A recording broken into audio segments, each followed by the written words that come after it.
There is a distinct shift happening within the walls of the Berea facility as the Browns recalibrate their roster.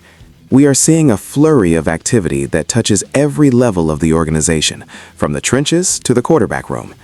Today, we are diving deep into the addition of a new defensive powerhouse, the evolving landscape of the AFC North following the first wave of free agency, and a resurfacing controversy involving the signal caller that has the locker room buzzing.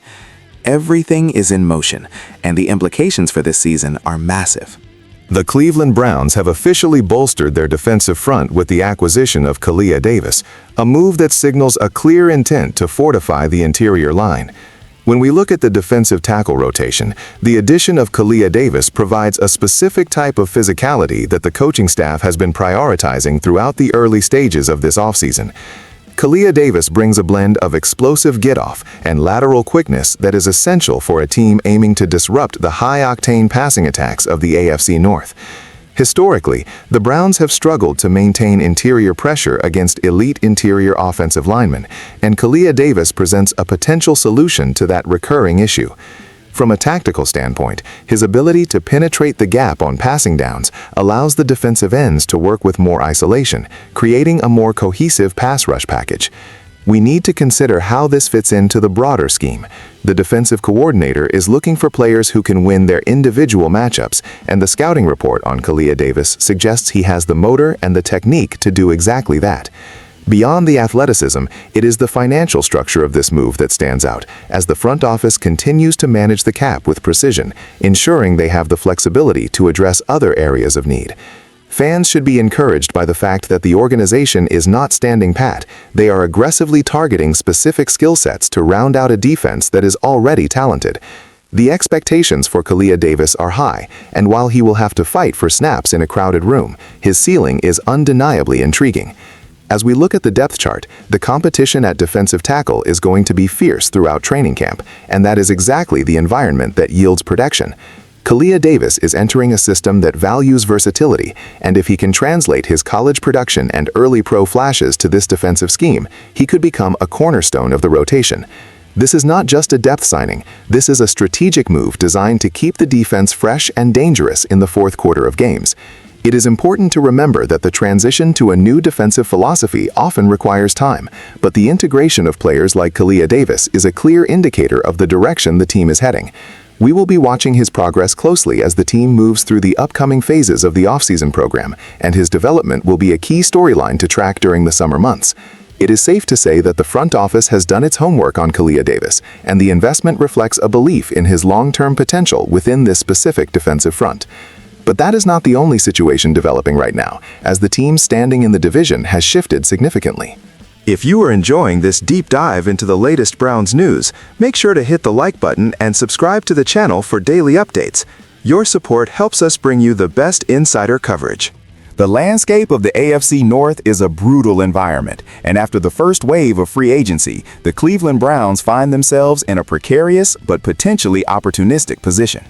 Andrew Berry has been methodical in his approach, balancing the immediate need to compete with long-term cap health, a signature of his tenure. When we analyze the current roster construction compared to our division rivals, it is clear that the front office is betting on internal development and strategic veteran acquisitions to close the gap. The competition in this division is arguably the toughest in the NFL, with teams constantly upgrading their offensive and defensive lines. Andrew Berry has focused on ensuring that the trenches remain the team's identity, knowing that in the AFC North, you win or lose the game at the point of attack. This strategy is not just about raw talent, it is about building a roster that can withstand the attrition of a 17-game season.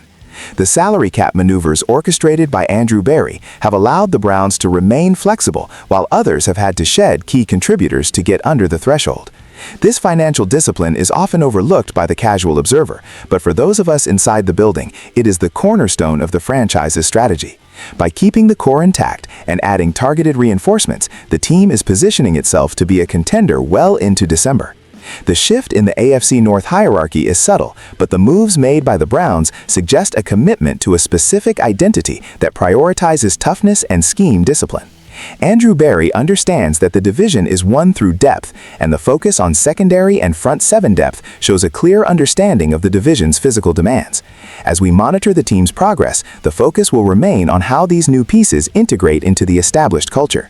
The expectation is that the team will be more balanced this year, with a clearer identity on both sides of the ball. The strategic vision laid out by Andrew Berry provides a roadmap for success that is both sustainable and aggressive. While the outside narrative might fluctuate, the belief within the facility remains focused on the process of building a winning team.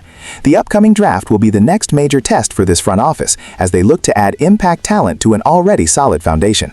It is an exciting time to be a fan, as the pieces are coming together in a way that suggests the team is ready to challenge for the division title. The resilience of this roster will be tested early and often, but the preparation has been thorough. As we look ahead, the chemistry between the new arrivals and the veterans will be the primary factor in determining just how far this team can go in a very crowded playoff race. However, the narrative around the team is not without its complications, particularly when it comes to the quarterback position.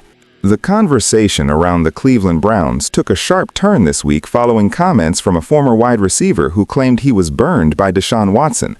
This type of locker room dynamic is something that carries significant weight, as chemistry between a quarterback and his receivers is the lifeblood of an effective passing attack. Deshaun Watson has been under intense scrutiny since arriving in Cleveland, and any report suggesting friction or a lack of connection with teammates becomes a major talking point. From an insider perspective, we look at how this impacts the team's cohesion. When a player makes these kinds of claims publicly, it forces the coaching staff to manage the optics while simultaneously focusing on the football side of the equation.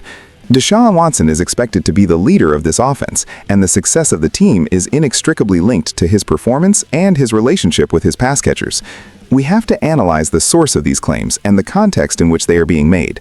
Is this a reflection of a deeper systemic issue, or is it merely the frustration of an individual who did not see the target share he expected? The history of Deshaun Watson suggests a player who can elevate those around him, but the transition to this offense has been anything but smooth.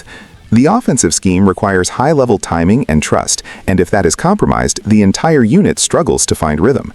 We are seeing a situation where the expectations placed on Deshaun Watson are monumental, and any disruption to his preparation or the locker room environment is magnified tenfold. It is the job of the leadership group to address these concerns and ensure that the focus remains on the upcoming season. The impact on the team's morale could be negligible if handled correctly, but it is a distraction that the team would certainly prefer to avoid. As we move forward, the performance on the field will be the ultimate arbiter of these rumors. If Deshaun Watson can lead the team to consistent victories, these stories will quickly lose steam. If the struggles continue, however, these reports will be used as evidence of a fractured locker room. It is a critical juncture for the organization as they look to put the off-field narratives behind them and focus on the task at hand. The management of this situation will be a test for the coaching staff, particularly in how they foster communication and accountability within the group. We will continue to follow any developments regarding these claims as they directly impact the team's narrative and the potential for a successful campaign. The pressure on Deshaun Watson is immense, and how he navigates these challenges will define his legacy in Cleveland. We have to remain objective and look at the facts as they unfold, understanding that the truth often lies somewhere in the middle of these public disputes. There is a lot to digest with the addition of Kalia Davis, the shifting power structure in the AFC North, and the ongoing questions surrounding Deshaun Watson. The Browns are clearly in a transition period that could define the next few years of this franchise. We want to know your thoughts on these developments. Do you believe the team has done enough to compete with the rest of the division? And how do you feel about the current situation with the quarterback? Let us know in the comments section below. Do not forget to like this video and subscribe for more exclusive team coverage. See you next time.